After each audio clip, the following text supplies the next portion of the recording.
Welcome back to lucky tech YouTube channel. ఈరోజు session అయితే ఎవరైతే డెవాప్స్ ఇంజనీర్గా కోర్స్ నేర్చుకుందాం అనుకునే వాళ్ళకి కానీ ఆల్రెడీ కోర్స్ నేర్చుకున్న వాళ్ళకి ఈ వీడియో అయితే ఈ సెషన్ చాలా హెల్ప్ఫుల్ అండి. ఎందుకంటే జనరల్గా మనకి డెవాప్స్ ఇంజనీర్ అంటే చాలామంది ఇదే చెప్తుంటారు. మల్టిపుల్ టూల్స్ ఉంటాయి, like Docker, Kubernetes, Jenkins, Terraform అని ఇవన్నీ ఉంటాయి. కానీ డెవాప్స్ ఇంజనీరు మార్నింగ్ ఆఫీస్కి వెళ్ళిన తర్వాత అసలు ఎలాంటి వర్క్ చేస్తాడు, ఓకే, అండ్ లాగిన్ అయిన దగ్గర నుంచి లాగౌట్ అయ్యే వరకు అతను ఏం చేస్తాడు ఆఫీస్లో పర్ డే అనేది ఎవరు మోస్ట్లీ చెప్పుండరు. సో అందుకని నేనైతే ఆ రియల్ వర్క్ ఒక చిన్న ఎగ్జాంపుల్ తీసుకొని నేను మీకు ఎక్స్ప్లెయిన్ చేయబోతున్నాను. అసలు ఏం చేస్తాడు అనేది స్టెప్ బై స్టెప్గా. ఫస్ట్ స్టెప్ ఏంటంటే రిక్వైర్మెంట్ అండి. ఓకే, మీ ప్రాజెక్ట్ మేనేజర్ కానీ ఆ టీమ్ లీడ్ కానీ ఒక మీటింగ్ కండక్ట్ చేసి మనకి ఈ బ్యాంకింగ్ కస్టమర్ యూపీఐ ద్వారా రోజుకి 10,000 మాత్రమే మనం ట్రాన్స్ఫర్ చేయగలుగుతున్నాము. ఇప్పుడు మన కస్టమర్ రిక్వైర్మెంట్ ఎలా వచ్చిందంటే లిమిట్ 50,000 ఉండాలి, ఓకే అని డెవలపర్ టీమ్కి టాస్క్ ఇస్తాడు ఆ ప్రాజెక్ట్ మేనేజర్, ఓకే, ఆ టీమ్ లీడ్. ఇక్కడైతే ప్రజెంట్ డెవాప్స్ ఇంజనీర్ ఇన్వాల్వ్మెంట్ ఏం లేదు. ఎందుకంటే డెవాప్స్ ఇంజనీర్ రోల్ అనేది ఎక్కడి నుంచి స్టార్ట్ అవుతుందంటే ఈ ఏదైతే కోడ్ ఆర్ అప్లికేషన్ డెవలప్ చేసి రెడీ అవుతుందో అప్పటి నుంచి డెవాప్స్ ఇంజనీర్ రోల్ అయితే స్టార్ట్ అవుతుంది. ఇక్కడ డెవాప్స్ ఇంజనీర్ రోల్ ఏం చేయడు, ఓకే. అప్పుడు డెవలపర్ ఏం చేస్తాడు, ఆ రిక్వైర్మెంట్ని ఏదైతే 50,000 లిమిట్ చేయాలి ఎవరి కస్టమర్ అనే రిక్వైర్మెంట్ని ఒక 2-3 డేస్ 4 డేస్ టైం తీసుకొని కోడ్ రాస్తాడు. అండ్ లోకల్గా అతను ఒక యూనిట్ టెస్టింగ్ కూడా చేస్తాడు. అప్పుడు డెవలపర్ చెప్తాడు, నా వర్క్ అయితే కంప్లీట్ అయింది, అప్లికేషన్ రెడీ అయింది. వన్స్ కోడ్ డెవలప్మెంట్ కానీ అయిపోయిందంటే, అంటే కోడ్ అంతా రాశాడు, అయిపోయింది, రెడీ అయిందంటే అప్పుడు డెవాప్స్ ఇంజనీర్ అడుగుతాడు, ఎస్ అయితే కోడ్ రెడీ అయిపోతే ఆ అప్లికేషన్ని గిట్ హబ్లోకి పుష్ చేయి. డెవలపర్ ఏం చేస్తాడు, ఆ అప్లికేషన్ని ఈ గిట్ రిపాజిటరీ అంటే గిట్ హబ్లోకి పుష్ చేస్తాడు. వన్స్ కోడ్ ఆర్ అప్లికేషను ఈ గిట్ రిపాజిటరీలోకి వచ్చిన తర్వాత అప్పుడు డెవాప్స్ ఇంజనీర్ కొన్ని వెరిఫై చేసుకుంటాడండి. వచ్చిన అప్లికేషను కోడు సరైన బ్రాంచ్ పుష్ చేశాడా లేదా, రిలీజ్ బ్రాంచా కాదా, మర్జ్ అయిందా లేదా, రిలీజ్ ట్యాగ్ ఉందా లేదా, ఇవన్నీ డెవాప్స్ ఇంజనీర్ వెరిఫై చేసుకుంటాడు. నెక్స్ట్ ఆ ట్రిగర్ పైప్ లైన్ అనేది జెన్కిన్స్ ట్రిగర్ పైప్ లైన్ అనేది యాక్టివేట్ అవుతుంది, అది ఆటోమేటిక్గా రన్ అవుతుంది. మరి ఇక్కడ ఈ జెన్కిన్స్ పైప్ లైన్ని ఎవరు క్రియేట్ చేస్తారు, ఇది ఆటోమేటిక్గా రన్ అవుతుందని అంటున్నారు. ఇలా ఆటోమేటిక్గా రన్ అవ్వడానికి కారణం ఎవరంటే ఇక్కడ డెవాప్స్ ఇంజనీర్ అండి, డెవలపర్ కాదు. డెవాప్స్ ఇంజనీర్ ఆల్రెడీ సెట్ చేసి పెట్టుకుంటారు. ఎప్పుడైతే ప్రాజెక్ట్ స్టార్ట్ అయిందో ఆ స్టార్టింగ్ టైంలోనే ఆల్రెడీ వాళ్ళు ఈ పైప్ లైన్ క్రియేట్ చేస్తుంటారు డెవాప్స్ ఇంజనీర్, ఓకే. అంటే అందులో ఏముంటుందంటే కోడ్ ఆటోమేటిక్గా సోర్స్ కోడ్ అనేది ఆటోమేటిక్గా డౌన్లోడ్ అవటం, ఓకే. వన్స్ ఈ గిట్ హబ్లోకి వచ్చిన తర్వాత ఇది ట్రిగర్ చేస్తుంది ఈ పైప్ లైన్స్కి, ఓకే. సో కోడ్ ఆటోమేటిక్గా డౌన్లోడ్ చేసుకోవటం, ఆ డౌన్లోడ్ అయిన సోర్స్ కోడ్ని బిల్డ్ చేయటం, ఆ బిల్డ్ చేసిన అప్లికేషన్ని ఆ ఫైల్ని యూనిట్ టెస్ట్ చేయటం, ఓకే. ఆ తర్వాత సోనార్ క్యూబ్ ఆ కోడ్ క్వాలిటీని చెక్ చేయటం, ఆ నెక్స్ట్ ఏదైతే బిల్డ్ అవుట్పుట్ ఉందో ఆ ఆర్టిఫాక్ట్ ఎలా ఉందనేది అది కూడా చెక్ చేస్తున్నాం. అంటే ఎప్పుడైతే డెవాప్స్ ఇంజనీరు ఈ పైప్ని క్రియేట్ చేస్తాడో ఈ రూల్స్ అన్ని సెట్ చేసి పెట్టుకుంటాడు. Once application or source code Git హబ్లోకి పుష్ చేయగానే ఆ సోర్స్ కోడ్ డౌన్లోడ్ అవ్వాలి, బిల్డ్ క్రియేట్ అవ్వాలి, యూనిట్ టెస్ట్ చేయాలి, అండ్ కోడ్ క్వాలిటీ చెక్ చేయాలి, అండ్ ఆర్టిఫాక్ట్ చెక్ చేసుకోవాలి. ఇదంతా కూడా సెట్ చేసి పెట్టుకుంటారనమాట, క్రియేట్ చేస్తారు. జెన్కిన్ ఆటోమేటిక్గా రన్ అవ్వాలన్నట్టు వాళ్ళు రూల్స్ సెట్ చేసి పెడతారు ఎవరు, డెవాప్స్ ఇంజనీర్స్, ఓకే. ఈ ఆటోమేషన్ జరగడానికి కూడా ఎవరంటే రీజను ఈ డెవాప్స్ ఇంజనీర్స్ అండి. ఆ రెస్పాన్సిబిలిటీ కూడా డెవాప్స్ ఇంజనీర్ ఉంటుంది, ఓకే. ఇన్ కేస్ ఇక్కడ బిల్డ్ కానీ ఫెయిల్ అయింది అనుకోండి, ఇక్కడ బిల్డ్ ఫెయిల్ అయిందంటే ఈ పైప్ లైన్ అనేది CI continuous integration pipe line అనేది స్టాప్ అయిపోతుంది. ఇప్పుడు డెవాప్స్ ఇంజనీర్ ఏం చేస్తాడంటే జెన్కిన్స్ లాగ్స్ని ఓపెన్ చేస్తాడు. ఈ జెన్కిన్స్ లాగ్ని ఓపెన్ చేసి అక్కడ ఏమన్నా వర్షన్ ఏమైనా మిస్ మ్యాచ్ అయిందా, సపోజ్ జావా అప్లికేషన్ అనుకోండి, జావా వర్షన్ ఏమైనా మిస్ మ్యాచ్ అయిందా అంటే డెవలపర్ కోడ్ రాసిన జావా వర్షన్ 21 అనుకోండి, బట్ సర్వర్లో మాత్రం సర్వర్లో జెన్కిన్స్ సర్వర్లో జావా 17 ఉందనుకోండి, అప్పుడు డెవాప్స్ ఇంజనీర్ మళ్ళీ దానిలో యాక్షన్ చేసుకుంటాడు. ఏమని? సర్వర్ అప్డేట్ చేస్తాడు, లేదా పైప్ లైన్ జావా వర్షన్ని చేంజ్ చేస్తాడు, మళ్ళీ పైప్ లైన్ రన్ చేస్తాడు, ఇప్పుడు సక్సెస్ అవుతుంది. దీన్ని ఏమంటారంటే ట్రబుల్ షూటింగ్ అంటారు. ఓకే, సో ఇక్కడే ట్రబుల్ షూటింగ్ కొన్ని చేస్తుంటారు అనమాట. ఆ నెక్స్ట్ ఏంటంటే సోనార్ క్యూబ్ టెస్ట్ చేసిన తర్వాత, ఈ సోనార్ క్యూబ్లో ఏంటంటే కోడ్ క్వాలిటీ చెక్ చేస్తారు.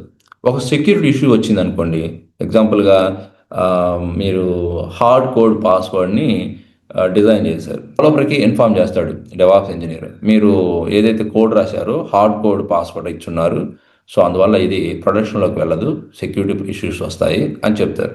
వెంటనే డెవలపర్ ఏం చేస్తాడు, మళ్ళీ ఫిక్స్ చేసి మళ్ళీ ఈ ఎన్విరాన్మెంట్లోకి, ఈ గిట్ హబ్లోకి పుష్ చేస్తాడు కోడ్ని, మళ్ళీ చెక్ చేసుకుంటాడు, డౌన్లోడ్ చేసుకొని మళ్ళీ రన్ చేసి చూస్తాడు అనమాట, కోడ్ క్వాలిటీని చెక్ చేస్తాడు. వెంటనే కోడ్ క్వాలిటీ చెక్ చేసుకొని అంత సక్సెస్ఫుల్ అనుకుంటే, నెక్స్ట్ ఈ ఆర్టిఫాక్ట్స్ అన్నీ కూడా ఏవైతే ఈ బిల్డ్ అవుట్పుట్ ఉంటుందో అదన్నీ దేంట్లో స్టోర్ చేస్తారంటే ఆర్టిఫాక్ట్ నెక్సెస్లో స్టోర్ చేస్తారు. ఇది ఆర్టిఫాక్ట్ రిపాజిటరీ అనమాట. ఎలాగైతే గిట్ హబ్ గిట్ రిపాజిటరీ అని ఉంటుందో ఆల్ సోర్స్ కోడ్ అప్లికేషన్స్ని స్టోర్ చేసే ప్లేస్ లాగే నెక్సస్ అని ఉంటుంది. ఇది ఆర్టిఫాక్ట్ అంటే బిల్డ్ అవుట్పుట్స్ అన్నీ కూడా ఈ ఆర్టిఫాక్ట్స్లో స్టోర్ చేస్తారు. నెక్స్ట్ ఏం చేస్తారంటే ఆ అప్లికేషన్ని డాకర్ ఇమేజ్ ఒకటి క్రియేట్ చేసి అది ఒక కంటైనర్లో స్టోర్ చేస్తారండి. ఓకే, ఈ డాకర్ ఇమేజ్ ఎవరు క్రియేట్ చేస్తారు అంటే అగైన్ డెవాప్స్ ప్రొఫెషనల్. ఓకే, యాక్చువల్గా డాకర్ ఫైల్ని డెవలపర్స్ ఏం రాయరు, ఎవరు రాస్తారు? ఇది డాకర్ ఫైల్ క్రియేట్ చేసేది డెవాప్స్ ఇంజనీర్స్. ఏమేమి చెక్ చేస్తాడు అంటే డెవాప్స్ ఇంజనీర్ ఏమేమి చెక్ చేస్తాడు ఇక్కడ, ఆ అప్లికేషన్స్కి ఎంత మెమరీ అవసరము, ఏ పోర్టు, ఏ జావా వర్షను అన్ని కాన్ఫిగర్ చేశారా అని అన్ని చెక్ చేసుకొని అప్పుడు ఇమేజ్ని క్రియేట్ చేస్తాడు. వెంటనే ఇమేజ్ క్రియేట్ చేయడు, ఎంత మెమరీ అవసరం ఈ అప్లికేషన్కి, ఏ పోర్టు, ఏ జావా వర్షను అన్ని కాన్ఫిగరేషన్ అయి ఉన్నాయా లేదా అన్ని చెక్ చేసుకొని డాకర్ ఇమేజ్ క్రియేట్ చేస్తాడు. వన్స్ ఇమేజ్ క్రియేట్ అయిన తర్వాత దాన్ని ఆ ఇమేజ్ దేంట్లో పుష్ చేస్తారంటే ఏడబ్ల్యూఎస్లో ఈసీఆర్ అంట. ఓకే, ఈ ఈసీఆర్లోకి ఆ డాకర్ ఇమేజ్ని పుష్ చేస్తారు. ఇదేంటంటే కంటైనర్ రిజిస్టరీ. మరి ఇక్కడ డెవాప్స్ ఇంజనీర్ ఏం చెక్ చేస్తాడంటే ఆ డిస్క్ స్పేస్ ఉందా లేదా, తగినంత ఎఫిషియెంట్ స్పేస్ ఉందా లేదా, సిపి ఎలా వర్క్ అవుతుంది, అండ్ మెమరీ ఎంత కావాలి, అండ్ సెక్యూరిటీ గ్రూప్స్ ఏంటి, అండ్ ఐఏఎం పర్మిషన్స్ ఉన్నాయా లేవా. ఓకే, అన్నీ ఓకే అనుకుంటే అన్ని చెక్ చేసిన తర్వాతే ఆ డిప్లాయ్మెంట్కి కుబర్నెటిస్ డిప్లాయ్లోకి ఆ డిప్లాయ్మెంట్కి రెడీ అవుతుందండి. ఇక్కడ డెవాప్స్ ఇంజిన్ అన్ని చెక్ చేస్తాడు, సిపియు కానీ, మెమరీ కానీ, సెక్యూరిటీ గ్రూప్స్ కానీ, డిస్క్ స్పేస్ కానీ, ఐఏఎం పర్మిషన్స్ కానీ అన్నీ ఓకే అనుకుంటేనే అది డిప్లాయ్మెంట్కి రెడీ అవుతుంది. ఓకే, ఇవన్నీ కూడా చెక్ చేసేది ఎవరు అంటే డెవాప్స్ ప్రొఫెషనలే. నెక్స్ట్ అది ఎక్కడ డిప్లాయ్ చేస్తాడు, కుబర్నెట్లోకి. ఓకే, కుబర్నెటిస్లోకి డిప్లాయ్ చేస్తాడు. సో వన్స్ ఈ కుబర్నెట్లోకి డిప్లాయ్ చేసిన తర్వాత కొత్త వర్షన్ పాడ్లోకి వెళ్తుందండి. కానీ ఇన్ కేస్ ఒక పాడ్ కానీ క్రాష్ అయింది అనుకోండి, ఇప్పుడు డెవాప్ ఇంజిన్ మళ్ళీ లాక్స్ చూస్తాడు, మెమరీ తక్కువగా ఇచ్చాడని తెలుస్తుంది అనుకోండి, డిప్లాయ్మెంట్ ఫైల్ని ఓపెన్ చేసి మెమరీ ఇంక్రీజ్ చేస్తాడు, మళ్ళీ డిప్లాయ్ చేస్తే పాడ్ గ్రీన్ అని వస్తుంది అనమాట. ఓకే, సో ఇక్కడే చాలా వర్క్ జరుగుతుందండి, కుబర్నెటిస్లోనే చాలా వర్క్ జరుగుతుంది. ఇప్పుడు బ్యాంకింగ్ ట్రాన్సాక్షన్ ఒకరోజు అబౌట్ 10 lakhs యూజర్స్ ఒకసారిగా ట్రాన్సాక్షన్ చేయడం కానీ యూజ్ చేస్తున్నారు అనుకోండి అప్లికేషన్ని. సో దానికి మోర్ సర్వర్స్ని, మోర్ పాడ్స్ని ఆటోమేటిక్గా క్రియేట్ చేస్తుంది అండ్ ఆటోమేటిక్గా వాటిని అవసరం లేకపోతే డిలీట్ చేస్తుంది. అదే main speciality of the Kubernetes tool అండి. ఓకే, సో అంటే అవసరానికి తగ్గట్టు ఎన్ని సర్వర్స్నైనా ఎన్ని పాడ్స్నైనా క్రియేట్ చేస్తుంది, అవసరం లేకపోతే అన్నెసరీ అనుకుంటే డిలీట్ కూడా చేస్తుంది ఆటోమేటిక్గా. సో వన్స్ డిప్లాయ్మెంట్ అంతా కూడా సక్సెస్ అయింది, అంత ప్రాపర్గా రన్ అవుతుంది అనుకుంటే వెంటనే డెవాప్స్ ఇంజిన్ పని అయిపోయింది అనుకోవద్దండి, అది మళ్ళీ ఏంటంటే డిఫరెంట్ ఎన్విరాన్మెంట్లో చెక్ చేస్తారు. మల్టిపుల్ ఎన్విరాన్మెంట్స్, డెవ్ ఎన్విరాన్మెంట్లో, క్యూఏ ఎన్విరాన్మెంట్లో, యూఐటీ ఎన్విరాన్మెంట్లో అండ్ ప్రొడక్షన్ ఎన్విరాన్మెంట్లో. అంటే ఏదైతే యూపీఐ 50,000కి లిమిట్ ఉందా లేదా మనం చేసిన అప్లికేషన్ని ఒకసారి అని వాళ్ళు చెక్ చేసి చూస్తారు అన్ని ఎన్విరాన్మెంట్లో. ఓకే, సపోజ్ సడన్గా ఏదైనా కంప్లైంట్ వచ్చిందనుకో, పేమెంట్ జరగడం లేదు, నాకు మెసేజ్ ఏం రాలేదు పేమెంట్ అయినట్టు అని ఏదైనా ఇష్యూ వచ్చిందనుకో, వెంటనే డెవాప్స్ ఇంజిన్ మళ్ళీ చెక్ చేస్తాడు. డెవలపర్కి ఇన్ఫార్మ్ చేయడు, ఇక్కడ ఏదో సంథింగ్ వాళ్ళకి మెసేజ్ రావట్లేదంట, పేమెంట్ జరగట్లేదని, మెసేజ్ రావట్లేదు, పేమెంట్ జరగట్లేదని డెవలపర్కి వెంటనే ఏం బ్లేమ్ చేయడు. ఇతను ముందు చెక్ చేసుకుంటాడు అన్ని devops engineer. First logs check చేసుకుంటాడు, తర్వాత సిపి చెక్ చేసుకుంటాడు, తర్వాత మెమరీ చెక్ చేసుకుంటాడు, తర్వాత డేటాబేస్ చెక్ చేసుకుంటాడు, నెట్వర్క్ చెక్ చేసుకుంటాడు, ఎస్ఎంఎస్ గేట్వే చెక్ చేస్తాడు, అప్లికేషన్ లాగ్ చెక్ చేస్తాడు. అతను ఏదో ఒక కాజ్ అయితే ఇష్యూ అయితే ఫైండ్ అవుట్ చేస్తాడు. ఎగ్జాంపుల్ చెప్పాలంటే suppose database connection limit full అయిపోయింది అనుకోండి, అప్పుడు వెంటనే దానికి సొల్యూషన్ ఏంటంటే ఆ కనెక్షన్ పూల్ని ఇంక్రీజ్ చేస్తాడు, అప్లికేషన్ని మళ్ళీ రీస్టార్ట్ చేస్తాడు, ఆ ఇష్యూ అనేది సాల్వ్ అయిపోతుంది అనమాట. ఓకే, ఆ మేనేజర్ అప్పుడు మేనేజర్ మీటింగ్లో అడుగుతాడు, ఏమైంది, ఎందుకు ఇష్యూ వచ్చింది, ఇలాగా పేమెంట్ ఎందుకు జరగలేదు అని అడుగుతారు. అప్పుడు డెవాప్స్ ఇంజనీర్ చెప్తాడు, డేటాబేస్ కనెక్షన్స్ అన్నీ కూడా ఫుల్ అయిపోయాయి, సో కనెక్షన్ ఫుల్ నేను ఇంక్రీజ్ చేశాను, ఇప్పుడు స్టేబుల్గా ఉంది, ప్రాబ్లం లేదు అంటాడు.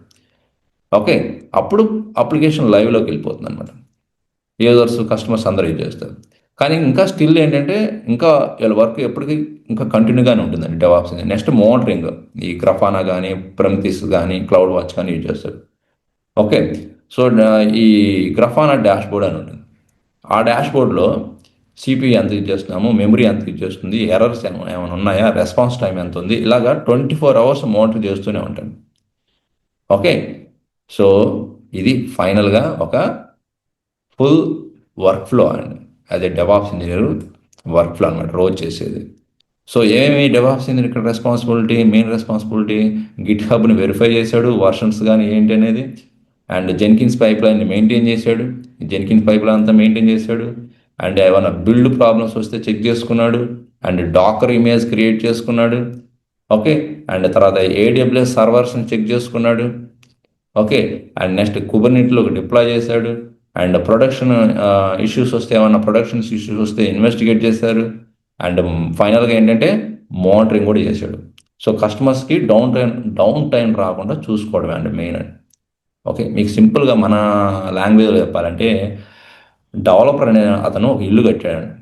డెవలపరు ఇల్లు కడతాడు, డెవాప్స్ ఇంజనీర్ ఏం చేస్తాడు, ఆ ఇంటికి పవర్ ఉందా, నీ వాటర్ వస్తున్నాయా లేదా, తలుపులు సరిగా వర్క్ అవుతున్నాయా లేదా, సెక్యూరిటీ ఉందా లేదా, ఓకే ఇలాగ అన్ని చూసుకుంటాడు అనమాట.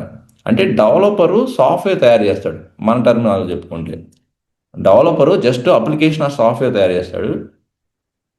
డెవాప్స్ ఇంజనీర్ చేస్తాడంటే ఆ సాఫ్ట్వేర్ని ల్యాక్స్ ఆఫ్ కస్టమర్స్ ఎలాంటి సమస్య లేకుండా యూజ్ చేసుకునేలాగా ఉపయోగించేలా చేసుకునే అతనే డెవాప్స్ ఇంజనీర్ అండి.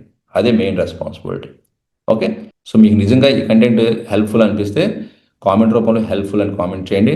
ఓకే, ఇలాంటి మోర్ వీడియోస్ కోసం మన లక్కీ టెక్ ఛానల్ సబ్స్క్రైబ్ చేసుకోండి, అండ్ మర్చిపోకుండా లైక్ చేయండి. ఇంకొక మంచి యూస్ఫుల్ కంటెంట్ మళ్ళీ కలుద్దాం. Thank you very much.